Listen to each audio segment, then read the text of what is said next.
you have a 9 to 5, but the 5 to 9 is really where your life can, change.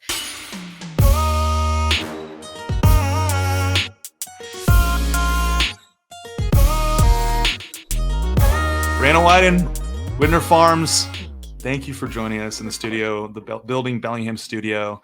The builders are building next door, and there's chaos in the world, and you left the farm.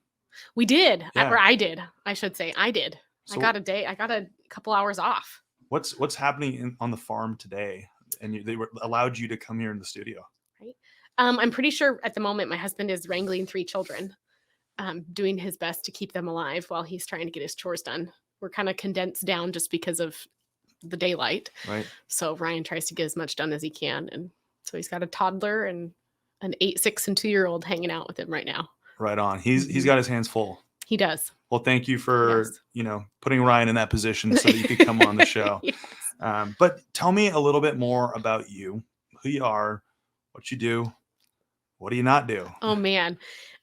So we absolutely love what we get to do, but part of what makes ours kind of, I feel like more people know us is because we did start an Instagram. Yeah. So we raise pork, beef, chicken, and lamb on our ranch in Custer. And we love being in Whatcom County. And, our community is a little bit more supportive. They're kind of foodies. Mm-hmm. So it really has made this transition from suburban life to farm life a little bit easier. But we raise livestock.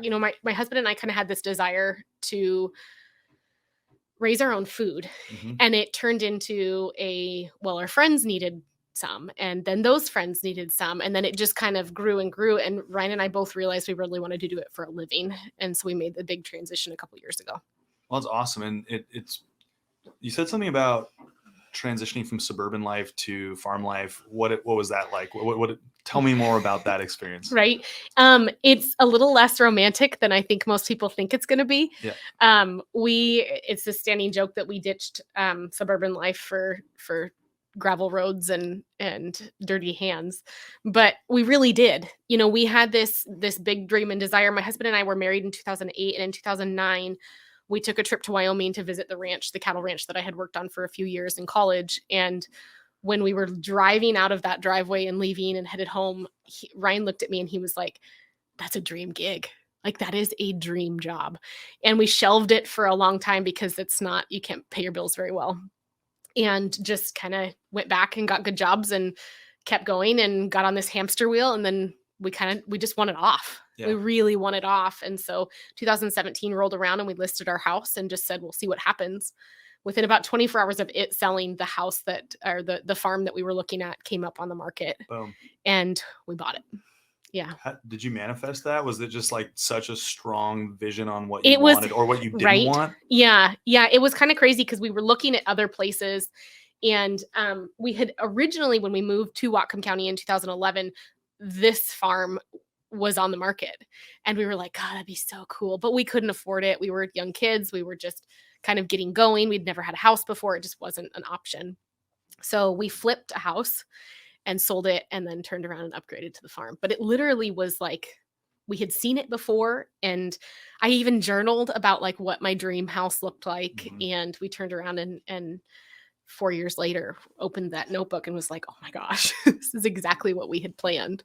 So you just talked about an experience that I think a lot of people that have a vision of what they want are very clear on what they want. Mm-hmm. And not everybody is. I think people struggle sometimes with being very clear on what they want. Yeah. But you're like, this is going to happen at any cost. What is that like to set your sight on something and say, this is going to happen at any cost? We're going to flip a house. We're going to, run around the world. We're going to do whatever it takes to make this happen. What was that feeling like?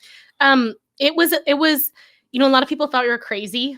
And I think a lot of people kind of, either didn't think it was going to happen or didn't believe in it enough, or, nobody's going to believe in what you want to do as much as you will. Yeah. So I had to really figure out first of all, I had to figure out that the people I was surrounding myself with were people who were actually going to challenge me to be better, not people who were going to hold me back. And did you have people in your life that were not doing that? We did. Yeah. We had some people in our lives that we just kind of said, this isn't serving us. This friendship is wonderful and we're so grateful for them, but it's a friendship that should be from afar. Mm-hmm. And, I think some people get really stuck and they they want other people to feel the same. Misery loves company. Mm. So we really tried hard to protect our energy and to protect what it is that we were dreaming and doing, so that when the time came, we could actually make that leap confidently. How did you do that? Oh my gosh. How do you do that? Sometimes I look Yeah. at it and I'm like, I have no clue. Yeah. Was it part of the vision of what you guys wanted that was so strong, the pull was so strong, and you kind of hear this meh, meh, meh, you're like, meh, you say it right back, you know? Right? I also think Yeah. it's how I was raised. So my Yeah. parents are they were both entrepreneurs. So because of that, I was raised with the you work hard and you don't get a good job, you work hard and then you work harder and you work harder. Or my favorite was how, you have a 9 to 5, but the 5 to 9 is really where your life can, change. Right. And so we worked really, really hard from day one and just put in our time, and we're able to make what we really wanted happen. Yeah. Hmm. So let's talk a little bit more about childhood and that parent-child Yeah. relationship. I mean, so you hear entrepreneurs or business owners on this spectrum of like, my parents weren't there, or they told me that I was stupid for not wanting to just go get a job, or there's nothing wrong with that. But Mhm. also then you have on the other side, which our parents sound like they were similar, like, look, you do it. If you find something that makes you happy, you're going to be successful at it no matter what. Obviously it takes hard work, but what was that relationship like for you as a kid, like fostering that growth and that just give it a shot Right. type of mentality? I think I got really lucky. I got lucky with my parents anyway. I got really lucky. But my dad had a really, really great job, and he worked for National Frozen Foods in Skagit County. And National decided that they wanted to up and move elsewhere because it was going to be cheaper. So when they left, we either had to relocate as a family, or my dad was going to have to give up his job and figure something out. So he decided to become a contractor. So, Wow. yeah, so he left a career of 25 years and turned around and opened a business as a contractor. And my mom is a stylist. She's been at the same salon in the same booth for 40 years. She's holding it down. Yeah, it's so rare to hear with stylists, especially these days. But they both knew what it took to build a business, and I watched them build something. And I made my first money by sweeping my dad's job sites. Right. And sometimes I turned around and I had babysitting jobs that were before school in order to actually make any money. And I did 4-H, and my parents really, really pushed. They didn't push. They kind of guided me in directions that were going to keep me on the straight and narrow. They got me a horse when I was 10, and it was kind of all it was all uphill, or it was all downhill from there. And where'd you keep the horse? My horse actually lived at my grandparents' house. Okay, so this wasn't the cul-de-sac horse or the No. Actually, I thought it was so cool though, because every once in a while we would bring the horse into town, and I would go ride. We lived in LaConner. LaConner's really small, and so the house that we had, I would just ride down the street and then go out into the fields. Yeah. But I definitely lived. I grew up in town. Yeah. Yeah. So it wasn't your typical childhood where my parents encouraged me to go to college, get a good job, and work there for 40 years. It was a childhood of learning how to adapt and grow and change and do what you really like. We have this new form of intelligence that it's always been there, but it's like the new analysis around adaptive intelligence. And you got the emotional intelligence, the IQ, so tell me a little bit more about that whole concept of like adapting. How important is that for you throughout your childhood and into being an entrepreneur and a business owner and a parent and a partner? So, right. yeah. Right. Well, just like if anything, the pandemic kind of pandemic. Pandam. If anything, the pandemic, it really kind of showed how important it is to be adaptive and to be willing to change your business model in the first place. This is not the first business I had built, but it was the first one where I had this crystal clear vision of what it was going to be like and what I really wanted out of things. And I think all through, I went to college. I had no idea what I wanted to do with my life. I got 3 years into college and I realized what I was doing was not what I wanted to do with the rest of my life, and kind of changed courses and took a few extra years. You're smarter than I am because it took me 5 years to realize that. Oh So my gosh. you figured it out quicker than I did. And yeah. All those student loans. And I'm like, oh, those are classes that were terrible. But I really think, I figured I never saw myself. Well, how do I say this? I never, some people are like, how do you describe that? How did that work for you? I didn't know any different. So for me, owning my own business and owning my own time, I laugh that maybe I was allergic to the 9 to 5. I don't know. But I loved controlling when and where I was working and what I was doing. And there was never a time where I didn't believe it could happen. Yeah. So, I mean, there was times where you were like, what am I doing? But there was never times where I was like, oh, I can't do this. Yeah, it's amazing. Mm-hmm. And this whole concept of trading time, which I think it's really important, like trading time for education, trading time for money to a certain degree, because there's like a certain core element of like a business owner, what provides the meat and potatoes on the table, essentially. But then there's this other, like the creative side of it. And then, you know what, today I don't have, like, this is running fine. I can go do this. What was that like for you transitioning? And we'll dive back into the full story, but what was this like transitioning from like, I have to show up every day because I have to put food on the table, to being like, food's on the table and now we can get a little creative with it, Yeah. We were really smart, and my husband kept his full-time job, and he was able to really provide for the bills and the things that we had to do, our mortgage, stuff like that. And then we turned around and we took every last dollar we had and we invested it into actually growing a farm, because what we bought was raw land. We didn't have, I shouldn't say that. It had a house. The house was in terrible shape, so it had to be gutted and remodeled. But you'd flipped the house, so you saw it and you're like, woohoo. Yeah. So I remember when we walked in, Ryan was like, oh my gosh, I know you're going to want to change all of this. Yeah. So we lived in a 1985 20-foot travel trailer outside with 2 little kids, and I was very pregnant. And we just knew that if we were going to do this, we couldn't afford to buy something turnkey and ready to go. We were going to have to put in some major work.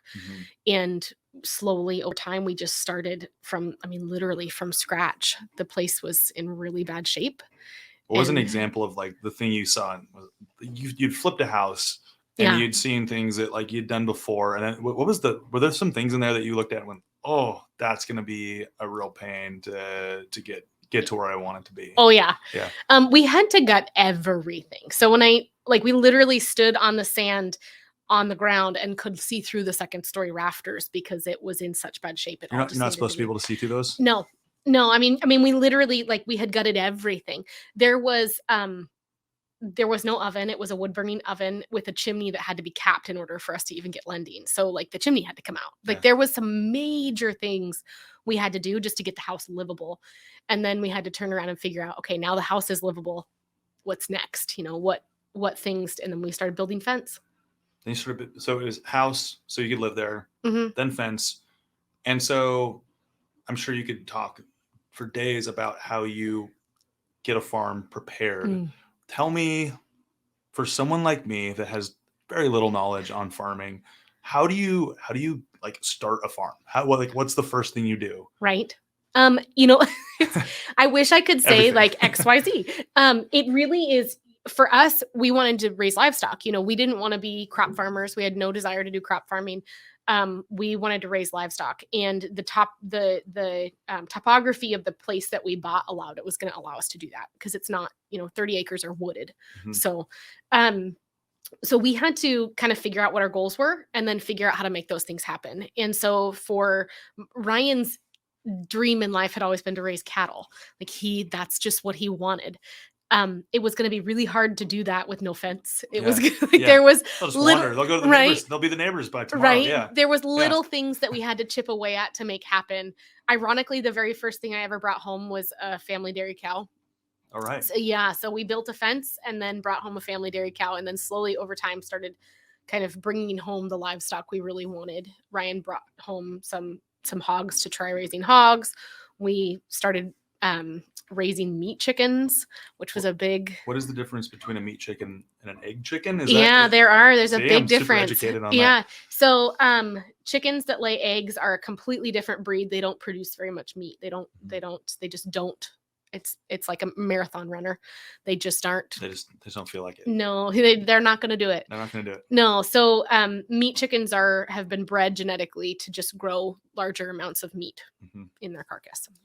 So I have kind of a dumb question for you, and I was laughing about this with Tiffany, but I'm really fascinated with the fact that chickens just hatch eggs like every day. They just drop eggs every day. What? How? Yeah, the food. They just eat food. They eat food and then they produce eggs. Yeah, there's no rooster required. There's no forcing it. There's no nothing. It just happens. And then we can eat them. Yep.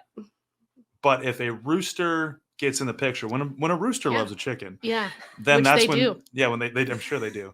But how? So that is the clear line in the sand of like when they would become a chicken, like they would. No, they actually have to sit on the egg. Yeah. Understood. So, and what most people don't actually realize is that chickens don't want to sit on their eggs all year round. So, and some breeds won't sit on them ever. Yeah. So they'll lay an egg and walk away. Yeah. How dare they? Right? Yeah. I know. They definitely abandon their children. Yeah. But then an egg has to be incubated for it to actually ever hatch a chick. So we do have roosters. So our eggs sometimes are fertilized, but there's nothing different with them what you get at the grocery store. Understood. Thank you for clarifying that. No worries. And by the way, I am for hire, but you probably don't want me on the farm. I'll come get muddy, but you don't want me helping out with that. So, okay. So you're building this farm from scratch. You're looking at the topography and you're going, okay, this could be where we'll put the cattle. This could be where you had this vision. Was it written down? Did you just have it in your heads? Like how are you picturing this 120 acres? Oh my gosh, it was wild. So what I will say though is the first thing that we did was we had a soil scientist come out and they looked at our ground and we really wanted to know how well we could grow grass and what we needed to do to improve those pastures. So we brought a soil scientist out. They gave us some kind of tips and tricks and we realized it was going to cost us so much money to make those pastures healthy that we couldn't afford to do it. So we did that's when we just started, literally like YouTube farming. We started Googling, we started reading textbooks, we started doing everything we could to figure out how can we bring the health of our ground back because it was dead. It was dead. What's dead ground? No microbes in the soil. There was no bugs. You dig a hole and sometimes you'll get worms. There was no worms. There was no bugs. There was no microbes. It was dead. It wouldn't grow grass very well. The soil itself was just so depleted of nutrition that plant life couldn't even grow. Wow. Yeah. So the first thing that we did was we had to fix that. So that's why we started raising meat chickens. They have extremely healthy manure. They laid a thick layer of manure and then we'd move them through our pastures. So we were rebuilding our soil while literally producing this pastured healthy meat for our customers. Wow. And that was where we kind of started. And it seems like your business model, and we'll dive more into it, has like all of these layers and like it's very self-sustaining. Like one thing aids to another thing, which aids to another thing. But it doesn't seem like, when I was looking through everything, it doesn't seem like it's like unmanageable. It seems like it's doable, but it also, I'm just very fascinated with this mechanism, this machine that you've created that's so powerful, yet it's right here in Whatcom County. Right. Which is awesome. Right. And we really, our focus was on regenerative agriculture. We wanted to make sure that our ground was left better than it was when we arrived. So we had to figure out what ways can we work together? What ways can all of our livestock work together too? And then as a business, we knew we had to diversify. We couldn't only raise chicken. If we were only going to raise chicken, our entire income would be stuck in just those months that you can raise chicken because you can't raise chicken in nasty weather. They can't handle the cold. So we had to figure out, what other things can we bring in to help our income in the first place? And what other things can we bring in that are going to work symbiotically with our livestock and with our ground? So seasonal layers, but then also the layers of each season working, like when one season ends, the next one's just ready to go. Yeah. It's pretty wild because, Ryan and I joke that I feel like farming is saying, when this season's over, I'll have time till you die. Yeah. Like this is basically when one season ends, another season kind of picks up and then we start all over again. And it's just this big cycle. It's been a lot of learning and figuring those cycles out. But like in this case right now, we have a large group of feeder hogs, what they're called, out in our woods that are turning over non-native blackberries.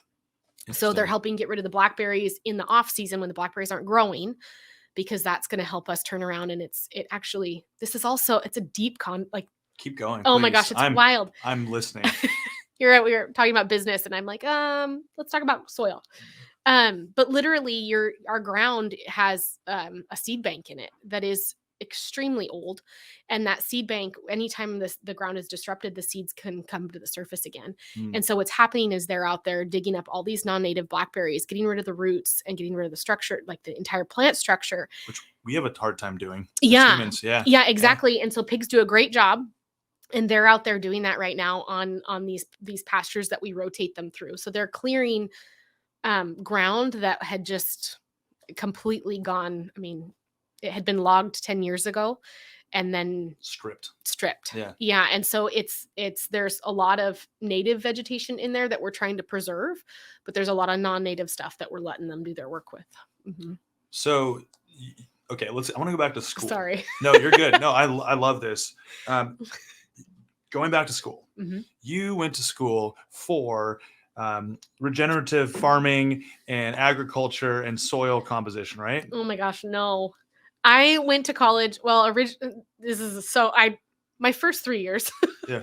My first 3 years, I was convinced I wanted to be. My first year, I thought I was going to be a neuroscientist, and then I turned around and wanted to go to nursing school. And then about 3 years into it, I was like, I don't want to do this. So I took animal science courses and. Eventually, biochemistry is kind of what I landed on, but it wasn't necessarily a choice. It was because that's what I had enough credits to finish with. So just your path led you there. Yeah.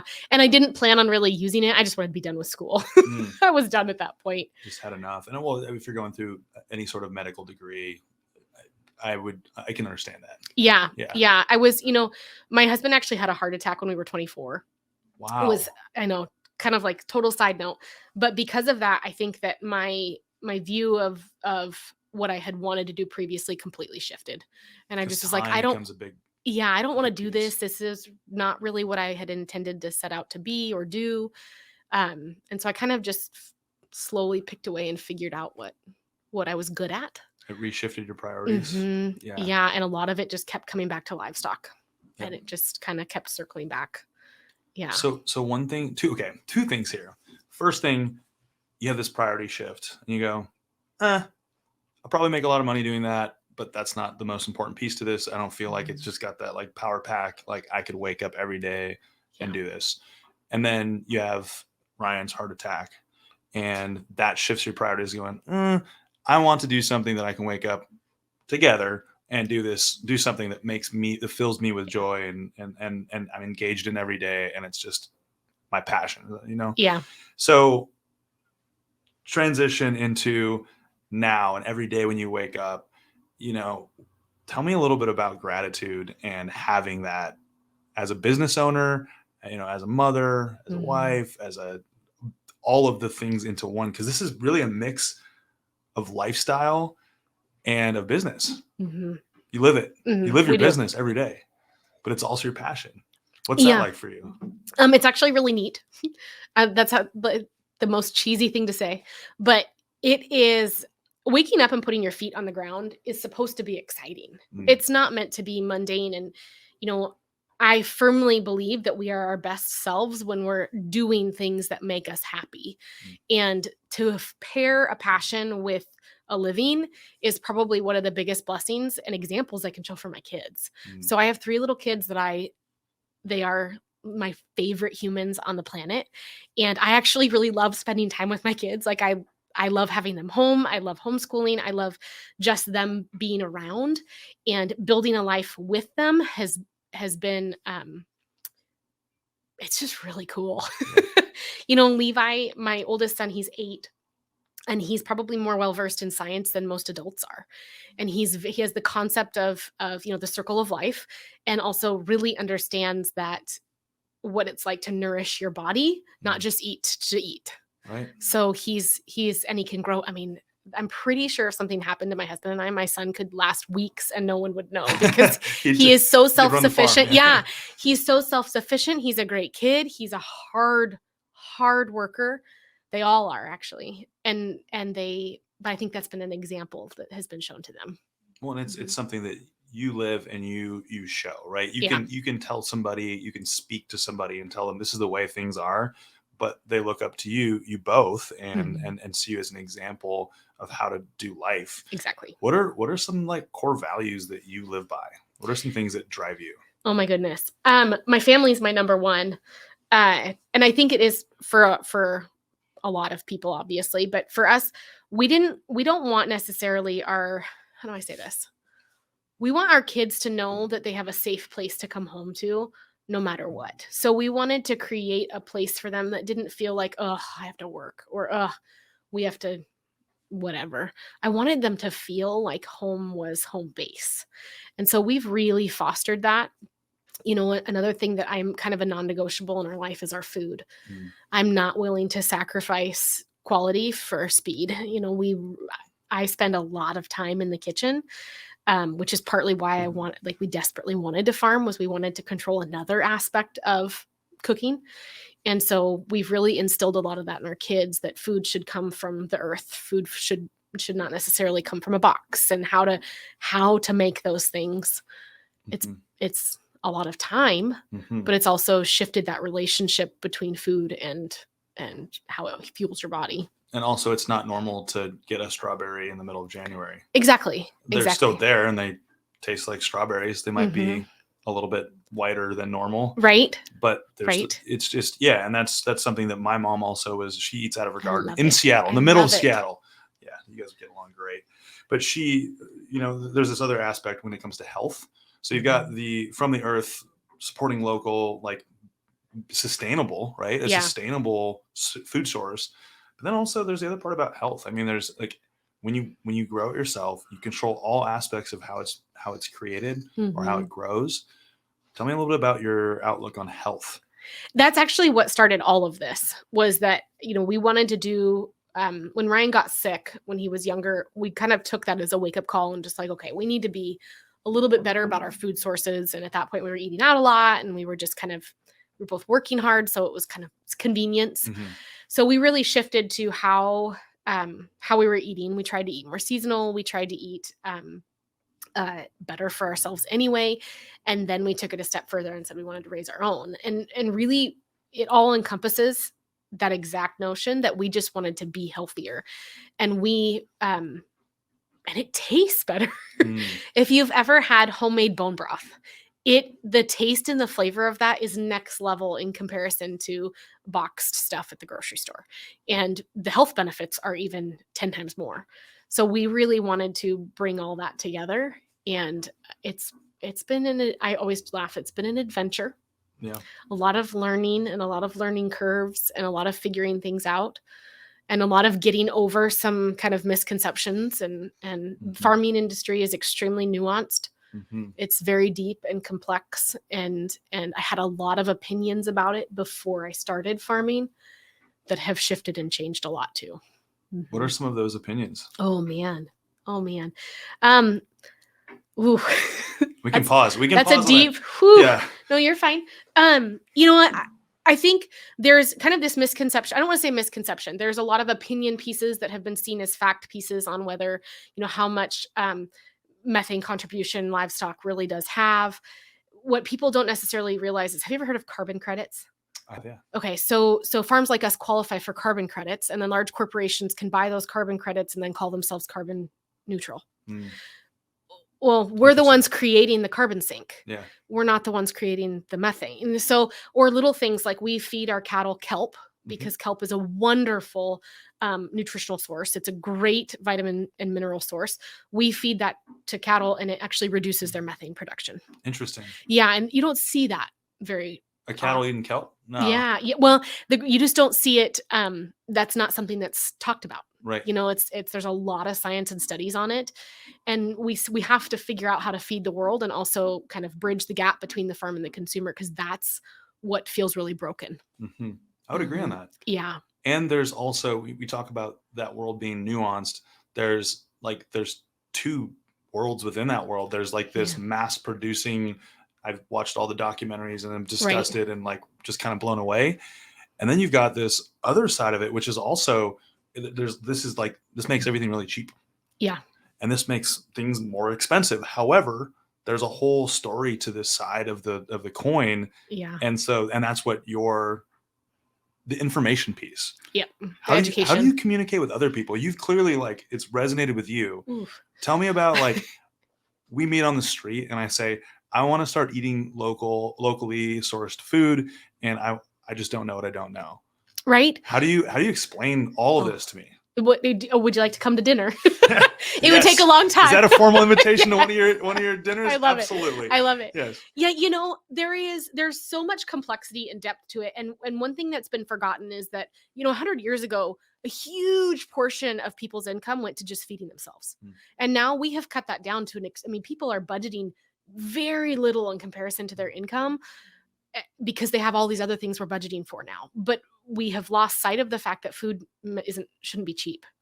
One kind of my kind of quote I'll stick in there is that in order for it to be sustainable, it has to be profitable. So, and that's any business, right. But farming especially cannot sustain. It can't sustain itself if it's not profitable. If it's not profitable enough to feed the family that's growing the food, something's Doesn't wrong. make sense. Exactly. Yeah. And 70% of chicken farmers in the United States are living below the poverty line. There's something wrong. There's something very broken. And yet we go to the store and we demand cheap food. And until people are willing to see that cheap food is produced cheaply and not necessarily sustainably, that's where we have to start shifting and seeing food as fuel and seeing it as an important piece of our budget. And that's why we have spent so much time educating. That's why I started an Instagram in the first place, was I really wanted to connect people to the people producing their food. And I wanted to help. I'm not the most well-versed person out there. I don't have an education in environmental sciences. I don't have. But you have a very, very valuable perspective because you're doing it every day. Yeah, exactly. Yeah. And if anything, I know where we can find the resources that are accurate. I for many years, Ryan and I sat and watched Netflix documentaries, or we would watch TV shows and stuff. Have you seen the one called Cowspiracy? I have. Oh, shocking. Shocking. Yeah. Ouch. That's a brutal one. Yeah, that one is. And then you turn around and you have to say, okay, let's dissect the science of that. And does that really exist? And if I'm willing to watch Cowspiracy, am I also willing to watch Sacred Cow? There's all these pieces and parts to the puzzle that people have forgotten, that we can't make our soil better unless we have compost to put on that soil. And that compost it comes from livestock. One thing that you've done really, really well, and this is just through me getting to know you through the website, the Instagram, the social media, like let's throw it back like 10, 15, 20 years ago. There wasn't the same audience or ability to reach an audience or educate or be educated from the internet. So you stepped into this in a really unique time. And I think there's a huge opportunity that's missed by people that have some sort of like just masterful expertise on something, and they're not on social media using it for positive or educating, right? Yeah. So you've grown this amazing following just by doing the things you do every day. It's not like, you're educating yourself, but you're just doing the things you're doing every day and you're having fun with it. And that connects people to you. And that, from a business perspective, it's the difference between someone buying from a bigger, farm or another farm. It's what connects you, the food, and the people. Yeah. Tell me about that experience into getting into social media. Social media is a beast. Yeah, it sure is. It is a beast. I had to figure out, where am I going to designate my time? The first thing I had to look at, and that Ryan and I, my husband is extremely talented. He has a lot of skills and a lot of assets. And then my job was to turn around and say, okay, he produced the food. My job is to sell it. And so I had to figure out, how best am I going to do that with 3 small children? So I couldn't do farmers markets. It's not something, I just don't have the time. Between the setting up for the farmers market, doing the farmers market, breaking it down, and getting all of that meat back into the freezers, it was going to take me 3 days for a 1-day sales. So instead of going to a farmer's market, I thought to myself, how can I bring the farmer's market to me? How can I, and that's where e-commerce came into kind of play. Then we turned around and decided to open up a store on the farm, where people can come and purchase their meats. So that opened up a whole nother door where I was figuring out how to create a niche for ourselves that our lifestyle could fit into, because I was not going to fit into, I just can't do farmers markets with a 2-year-old. So family is one of your core values, and that was part of it had to fit around that. Yep. And were there other people that were in the same world? Were they saying, I'm not going to do the farmers market, it has to come to me? Yeah. We were really lucky. We had some mentors that were kind of played a key role in it, that are farmers who are also shipping meats and had started before we did and were willing to help us along the way. And that was instrumental. But direct to consumer, we knew was going to be the only way that we could make a sustainable profit. The livestock industry is extremely nuanced. There is a lot of pieces and parts and moving parts. And, the price that you see in the grocery store is not the price the farmer got for the meat that they sold. Right. So we had to figure out how best are we going to actually make margins that are going to allow us to continue to farm or allow us to grow. Right. And direct to consumer was the only way that we could make that happen.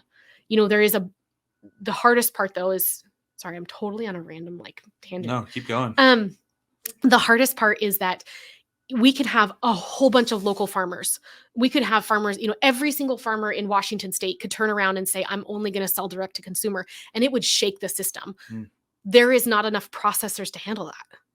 So that's there's this bottleneck where we had to work extremely hard to find processors that would allow us to legally sell our meat the way we do. So we have to travel sometimes 12 hours to get to a processor with our livestock that is going to turn around and give us a meat that we can actually sell. So processor being like a butcher? Yeah. Okay. Yeah. So any meat that we sell is USDA inspected. So it's been processed with that inspection. And because of that, it's the only way to legally sell a pork chop to you. So yeah, in Washington, it's also the only way that we could sell meat across state lines. Interesting. So okay. Yeah. And there's a lack of processors. Huge lack. What's happening in that world? Why are there not more butchers? More people don't like to chop meat up? Well, that's where price came into play. So in the 90s and even early 2000s, people really wanted to shop at Walmart for their stuff because it was cheaper. So all of those small butchers went by the wayside. So now we've realized we've centralized our food system, and that started crumbling. And now we really need these processors again. And it's so expensive to start them up that there's a vacuum. And there's a major bottleneck.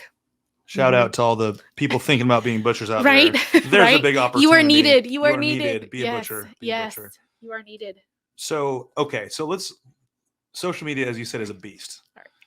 And it takes momentum. Yes. And it takes consistency, and it takes quality content, and it takes knowledge and something that people can connect to, right? And time. Yeah. Oh my gosh. I know. We joke around the office that anytime we have something like the podcast or anything that I joke with Tiffany, but this isn't a full-time job. This you could probably tack this on with 5 other things, right? That's like the theme in the real estate world. Oh, I'm sure. Yeah. But okay, so how did you identify social media as one of your ways to connect with people? I didn't really have an option. Okay. Right It was either I was going to, we started a blog. I started a super basic, it's not monetized or anything like that. I just started a blog so I could tell my story and gain SEO. I turned around and I said, okay, but how am I going to connect with that generation those foodies that I want to connect with? And I saw that, they're watching Instagram, they're on Facebook. They're not as much on Facebook as much as they are on Instagram and a lot of those platforms. I kind of dabbled into TikTok, and I realized I really wanted to focus on what I was good at, and what I was good at was Instagram. So I just honed in on that, and then figured out, first of all, I just want to tell our story, and I want to do it in a way that shares our story, shares the positivity behind it, because people don't necessarily want to see some aspects of what we do.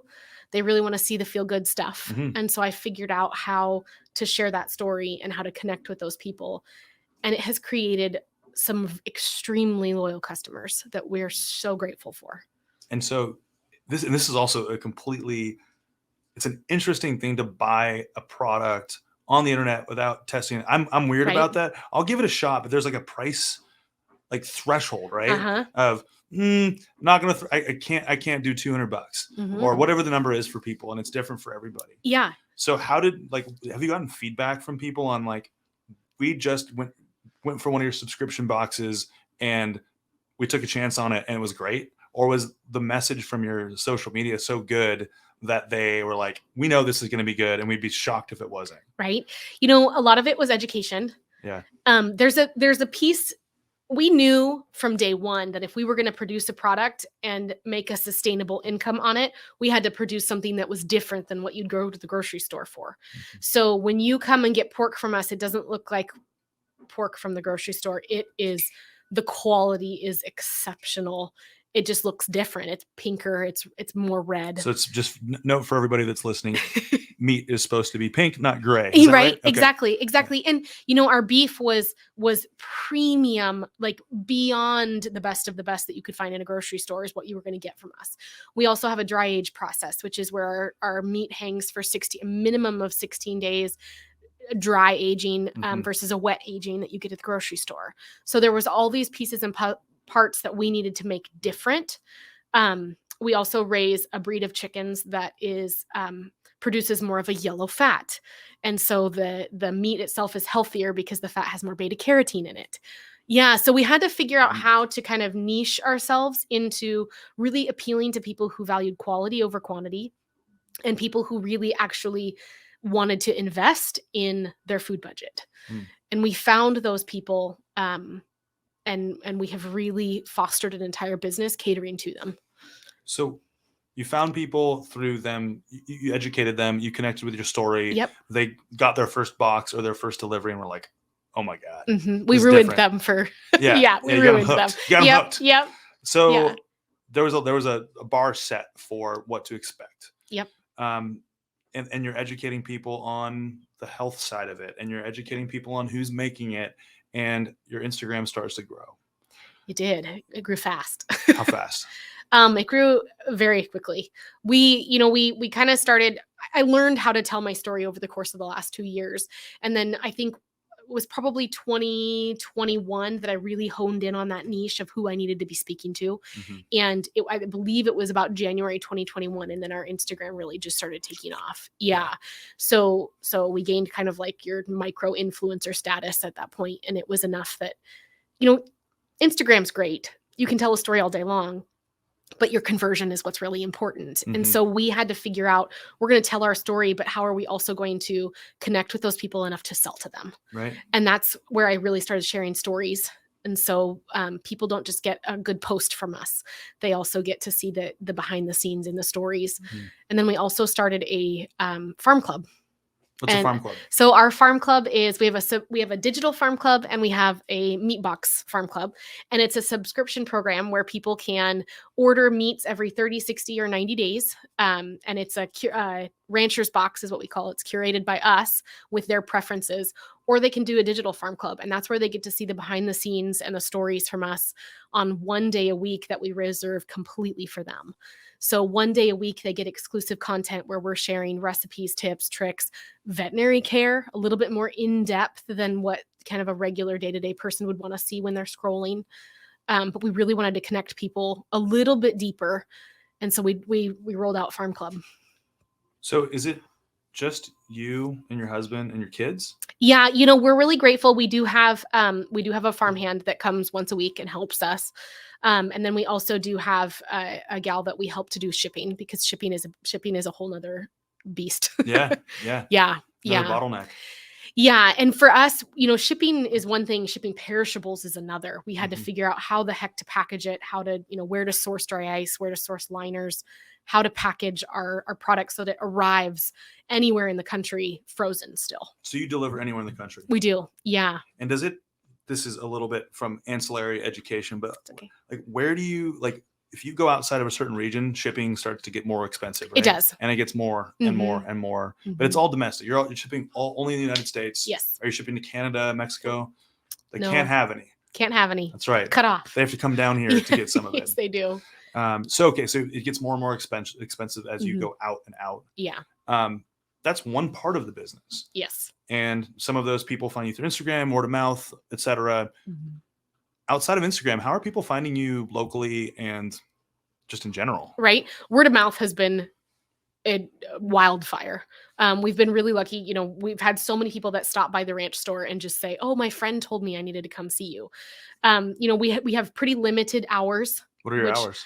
oh my gosh. So hopefully it changes. But right now our hours are Saturdays from 10 to 2. That's all we have availability for. Is it pretty So packed on it Saturdays? is packed. It is packed. At this point, we're kind of do we open up additional hours or do we just enlarge parking space? How do we make this work? But for us, we had to do that because at some point we have to farm. So I can't spend all day at a ranch store if I also have to turn around and farm. Right. So someone has to feed and care for the livestock. So we try to divide and conquer, but we designate those hours specifically so people can come in, and we want them to see us. Yeah. We didn't want them to see some random person that was working in the store. We wanted them to see us and connect with us. So we've tried our best to increase those hours, but right now that's what we're sitting at. So then if that doesn't work for people, we can ship to their door too. Are you a calendar person? Do you follow a calendar, or do you follow, is there a calendar just moving in your head? Like what? I am terrible. How do you show up to a certain place at a certain time and keep things going? That's like, I would die without a calendar. Yeah, I do have a calendar. And I like handwritten stuff. I have an actual physical planner. I've been really, the hardest part about farming is I could write it in my planner, but it's probably not going to work out that way. Yeah. So like for us, I would love to have, we have to kind of work backwards. So for me, if I'm going to have pork, this might get a little graphic. So yeah. If I'm going to have pork, then I have to check with the record label. Record label upstairs. Can we talk about graphic stuff or swear shit? No, we can't. Shit. Okay, go ahead. So I love it. So like if I'm going to have bacon for you, I know that bacon is going to take 30 days to cure, or not cure, but to brine and to smoke. And then prior to that, I'm going to have to make sure that my animal hits the size I need them to hit at a certain time period. So I'm going to have to work backwards from that. And I'm going to hope that mama is bred. So things don't always work out the way I want. Sometimes that mama doesn't get bred. And so I'm not going to have bacon for another month out. So we have to be extremely flexible, but we also have to work extremely hard when we can, because sometimes we just have to cash in on it. It's just a window. Yep. It's a window of opportunity and you have to run. And sometimes you run all day long. So on a seasonality, there's a calendar of seasonality. Yeah. With food and the different, products that are done at different times of the year, just purely based on the weather. Right? And crops more so than livestock, but yeah. So how do you operate on that? And then there's also a spectrum within that. Like, let's say there's a weather event that happens that doesn't normally happen. Like how do you adapt to that? You talk about being flexible in your calendar. How do you adapt to that? It's been hard. It's been, I am someone who likes control, and I like to feel in control. And when there's so many outside forces, it can feel a little out of control. The part about farming that I think really gets people hung up is that you can't go exactly by, a schedule. Right. You're going to work your butt off all the time. And sometimes you're going to fail and sometimes you're going to learn, but you just get up and you keep going. So weather is a huge problem for us. Our last year's drought, it took a little bit more time and effort on those days. You can't go inside and sit in the air conditioning.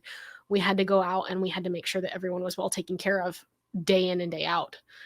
And then the snow hits, the ice hits, and we spend more time outside than we did in the summertime just to keep livestock fed and watered. So there is seasonality to it, but with livestock, not as much as crop farming. Just their reliance on the food. Resources. Yep. Right. Yeah. In the grazing season, we're moving livestock. So we don't ever really have downtime, because in the grazing season, we're moving livestock every 24 hours. I mean, we're out there moving them to a different spot.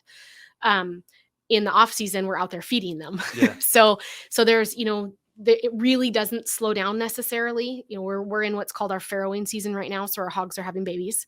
And so we'll have lots of babies on the ground, and then that season will end. And then next month I start lambing. So my sheep will all start having babies within 2 months, about a month and a half. How many? And then what's typical? Right now we should probably have about 75 babies on the ground. 75 lambs? Yeah. Wow. I know when I say that out loud, I'm like, ooh, that's a lot. That's a lot. Yeah. So we'll have quite an influx of sheep. And then we'll work with them all summer long and graze them through. and then they go away in the fall, and then we start another season. We start farrowing again in the fall because we farrow twice a year. So there's a lot of moving pieces and parts in farming that, being as diversified as we are, as fast as we did, was a painful learning curve. It's a lot. Yes, there was a lot of failure. There was a lot of question asking. There was a lot of seeking information. And being open to it. And being open to change. And, you can ask 10 farmers for their opinion. You're going to get 11 opinions. Yeah, I feel like it's the same way in almost every industry. Everyone has a little bit of a different way of doing things. So we wanted, we don't have an organic label on our stuff because we believe in being beyond organic, but we still wanted to make sure that we were doing things in a way that was going to be sustainable and something that was going to last long term, and that we weren't kind of shifting gears in 2 months. So we asked a lot of farmers for information. So let's talk about, there's this graph, and on it is, on one axis, I don't know which one's which because I failed math. No, I'm just kidding. I love it. On one axis is quantity, and one axis is quality. There's this perfect balance for everybody else, everybody, right? Yeah. And there's no one right way of doing it. There's what works for you as the business owner. So you're layering on, you get to a level of quality and you go, cool, this is great. We love this. We could do more. And then you layer on something else that allows you to do that. Tell me about this layering process, because there's a lot of layers to your business.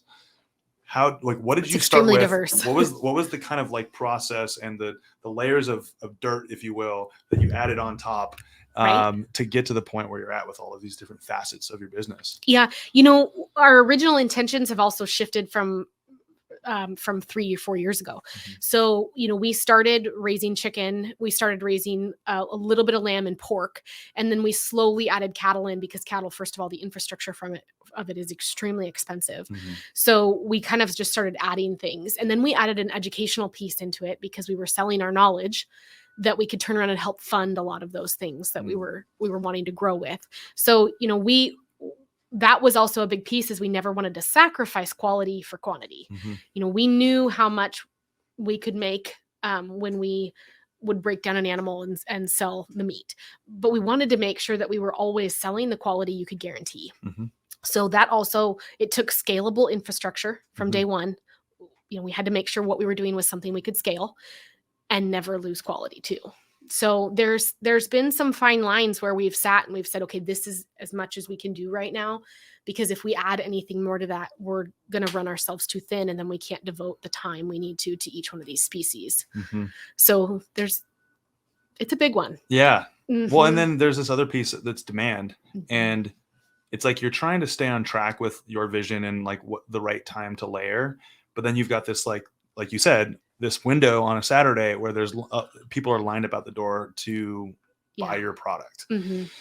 How do you look at that line and go, God, I want to give every single one of them exactly what they want, and realize that you may not be able to, if that means that you would sacrifice the quality? Right. What's that balance like for you? It's been a hard one, because I'm a people pleaser. A big, difficult one. That's why we started Farm Club. We had to make sure that we had a certain core of people that we could guarantee the best of the best to. And then we would allow anyone else to purchase what was left over, basically. But the leftover is still really good. So we kind of had to find the balance of what was going to work best in our business, where we could ensure that the quality was never sacrificed. And that's been hard. That's been really hard. The other thing too, is that we never wanted meat to sit in the freezers for very long. So we wanted to be able to say it was fresh. Is there a timeline on that, by the way? That you can, that someone would go, USDA says that by the date on the label should be no longer than a year, but our goal is a month. Okay. So we want something in your hands within a month of having processed it. Got it. So we aim for that, because we want to make sure the quality's there. I'd rather it sit in your freezer than sit in mine. Yeah. So we've never slowed down on our marketing, because we really wanted to make sure that the demand was there to meet the increase of production. And that's been a huge learning curve, especially because our background is not in business. Yeah. So we've had, we started out with the amount we were charging in year one is significantly different than year three, because we learned a lot. And there's, So that was a layer, the Farm Club, you added that in as a layer to ensure that the people that had stuck with you and loved the brand and were loyal, that are very loyal. Yeah. That you're making sure that they got their core. Yes. And then you have the people that straggle in on a Saturday and go, "What's this line about?" And you're like, Right. "Huh, just you can go to the end, but I'll come say hi to you." But okay, so you've added that layer in. You Yeah. have the educational layer, which is, it's intellectual property, Yep. right? So you can make income off of that. Yep. But it's also educating the people that you're connecting with. Exactly. And there's a collaborative element to this. Like, and it seems like within your world, like what you've explained to me, that there's a lot of ranchers that are like, "Hey, I'll show you what I do. No problem." Yeah. Now let's talk about these dinners. Yeah. Where do they come from? So that was collaborating. I know. It's another collaboration. Oh man, that was a vision I had from day one when we talked about wanting to have a farm. I was like,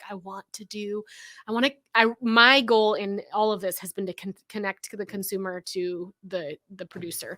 I've always loved bridging that gap. My husband is an introvert. He could be home and never talk to another soul and be A-okay with that. So the dinners were my way of bringing people to us. And it was also okay with Ryan because I fed him.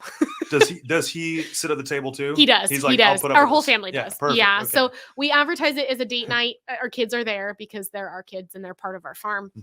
Mhm. But our farm to table dinners are something that we hold really close. So we work with a private chef who comes in and we do a 4-course meal, and it is hors d'oeuvres are served while people are mingling throughout the ranch. So they can go see livestock, they can go see the gardens, they can go see the orchard. The dinners are set up in the orchard. So it's a long table dinner. Everything that the meat is all raised by us. As many of the veggies as we possibly can, we source from us, and then everything else was sourced within a few miles. So from the garlic to the oils to the butter, I churned the butter and made the butter for the dinners, to everything we possibly can. We wanted it to be a next level experience, and it's beautiful. It's just beautiful. Pictures. Yeah. So we've worked really hard to curate a following that falls in love with the people who are raising the food in the first place. Because I don't know if you've ever sat down to a steak that someone has raised, but you treat that steak differently. You value the food on your plate differently. Food waste is a huge producer of greenhouse gases. You would waste so much less food if you knew exactly who raised it and how much time that took. And clear your plate. Yes. Yeah. And if not, I'm the guy that you want to clear the plate to. Right. I'm that guy. I love it. So, and I, coming from a place of, I've eaten really good steaks. Yeah. And pork chops, but I've never had that experience before. So I'm very curious, and I love hearing about that. So you have this collaboration. Yeah. People show up. Let's talk about the first one. So the first one was, I had this vision of what it was going to look like, and I had cut out, this is how nerdy I am, but I had cut out all of these pictures out of magazines of what I wanted these dinners to look like and feel like. And I put them on a poster board, and we tried to recreate exactly what that feeling would be when you walked in. So when you drive up to the ranch, you park and you get out, and immediately you're greeted by someone who gives you a map. And the map has it tells you where all the livestock are and where they are currently at the moment, because our livestock moves all the time. So we want you to know that you can't see the sheep right now because they're grazing in the woods, or that our hogs right now are back on this piece and we'll go visit them, or where on the farm the chickens are at the time. So then you're also greeted by our hors d'oeuvres. So we have staff that wander around, and they're serving hors d'oeuvres and drinks. So you can mingle on the ranch and be able to see things. And then when dinner comes, we sit down for our meals. And typically we try to bring in a meat cut that you wouldn't necessarily be as familiar with, that is going to be next level. So one of our dinners, we did an apple brined bone-in pork loin. Oh my God. So it was, so what's typically a pork chop, but we showed them how good it can actually be when not only is it cooked well, but it's raised well. So we did this entire huge spread. It was beautiful. We did rabbit profiteroles, which is kind of like a cream puff type pastry with ground rabbit. It was just wonderful. We did lamb with tzatziki sauce that we actually made on the farm with raw milk from the farm. So it was really, it's just it's a celebration, but it's the ultimate date night. Yeah. All right. Well, when my wife listens to this, any chance I can get us on the list, we'll be on the list. We'll stick you on the list. I promise. Yes. Yeah. Okay. So there's kind of an interesting element. around gathering and like getting to know the people that are involved. Yes. So you made this call, and I've seen pictures Mhm. on your Instagram, Yeah. on the Instagram, the gram, that are like it's a long table. Yeah. And everyone's at one table, and Yep. they may not know each other. Mm-mm. Why did you choose to do that over like separating people into their own little like bubbles where they can hide on their phones and Right, do right. other things? Because I'm a bubbler. Yeah. I was the person in college where like before I could afford an iPod, where I had the headphones in my ear and like just in Fake the pocket. pocket. Yes, Yes. because I just didn't want to talk to people, and I was Yeah. super not antisocial, but We've just all really done it. socially awkward. You're not alone. Yeah. Yeah. To So walk through campus. Yeah. exactly. So I wanted to foster community, and I wanted to the one of the coolest things we've seen happen is people will sit down with a stranger next to them they've never met, and they'll leave with having exchanged phone numbers or at least following each other on social media. So we've created kind of this community, and then the really neat thing is those people then see each other again every time we host something. So they tend to be really return customers. We have some that come almost every single week, and they've been at our dinners and they're part of our farm club. And so we've created this niche of people that we love through dinners, through educational class. I mean, we do a bread making class. We do butchery classes. We do a lot of different educational parts of this. And we've created a community that just has gotten to know each other. Mm-hmm. And that's what business is really about. It's about community, right? It's dissected into two different types of community. It's the community that surrounds you, but it's also people that have like-minded wants and needs. And your wants and needs are for high quality local, and also the education behind and getting to know the whole process and really being connected to it. So for somebody that's starting a business and they're like, I don't really want to do the social media thing, or I don't want to do events, they don't make money, or whatever the thing is. I don't know what it is, but you've have all these facets and you find value in all of them. And it's not all about profit on each thing. Like, it's about, as a business owner, you have to make money. Yes. Right. But each one of these things feeds into this web. Yeah. Why is each one of these things important to you, and why should it be important to others that are starting a business? Like the farm table dinners has never been an income producer for us, but it's an extremely good marketing tool that we invested in, knowing just how powerful it could be. So we do a lot of things that don't necessarily bring us an income, but they bring us a following and they bring us connection. And having connected with people that deeply, they are not only return customers, but they're sharing us all the time. They open a box of meats and they're sharing us on Instagram. They, unpack the bag of meat that they came to the ranch store and bought, and they're sharing it. So every time someone does that, it's free advertising, and it really helps. So when you think about, is this really worth the return on investment? You can't think about what's, return on investment this month or next month. You have to think about what's it going to be in 2 years. Longevity. Yes. And in order for you to be sustainable, you have to start putting in the work, even when it doesn't feel like it's got any value to it.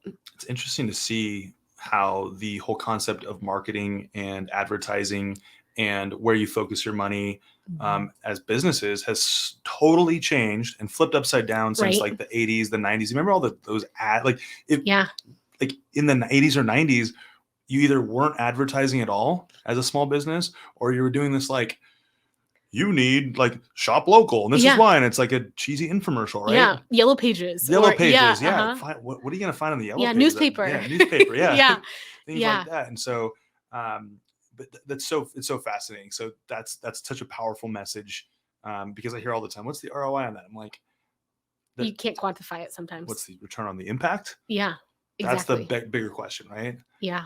I want to shift gears a little bit. Okay. And you are business partners with your husband. Yeah. And with your kids, in a sense. That's an intense dynamic. Yeah, tell me about it. Yeah. Yeah. I am really lucky that I don't want to say lucky, but Ryan and I are best friends before anything else. So our marriage is very, very strong. And because of that, I think we can actually play on each other's strengths instead of pointing out each other's weaknesses. So Ryan is he has some really tangible skills he can weld, he can build, he can build. He's just extremely smart when it comes to the mechanical side of things. If something's broken, he can fix it. I cannot. So I don't pretend that I can do that. And so I stay in my wheelhouse. So when it comes to things like sales or us marketing ventures or, things that we devote our time to, he is really trusting of me in knowing what's also going to be best for us. So we work really well together in that we've played on each other's strengths instead of those weaknesses, and still managed to have a partnership instead of, how else do you say that? Well, Instead of it would be like, so the friendship, then there's the business partnership, like it turning into this like transactional business partnership, right? Because there is that element. There has like in business, there has to be this like, you're good at this. This is your strength. You will do this. We will put a budget towards this. But then there's this other element to it. There's an emotional element. Right? And then there's parenthood. And there's parenthood, So then you're adding another additional facets to the whole dynamic of it, which is difficult. It's difficult, but it's also, it's a season. We're in a short season where our kids are really young. Yep. So that season will end, and then what is next? Mm-hmm. So we've worked really, really hard to make sure that we are still friends at the end of every day, and that we're still devoting time to our marriage too. Yeah. What does the word balance mean to you? It doesn't exist. Okay. I was just curious. I had to ask. But what do you like? Because it's a lifestyle and a business, is part of your rec time essentially like your, meditative time, your recharge, is that being on the farm? Yeah.